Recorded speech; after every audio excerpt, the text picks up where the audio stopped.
Hello, welcome to today's tech tip video.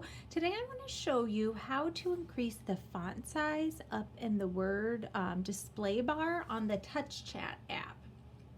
So right now if I say some words on here, I'll show you what it looks like. I like it. So right now it says I like it, but the font is very small. I like to have a larger font. So to do that, you go into Menu, Settings. You're going to scroll down until you get to the speech display bar. That's what this is called.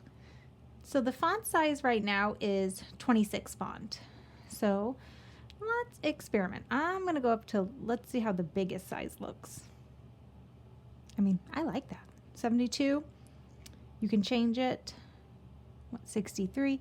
There's lots of options, but I like it to be nice and big, so I'm going to keep it on 63. Hit done. So now you can see how fast and easy that is to increase the font size.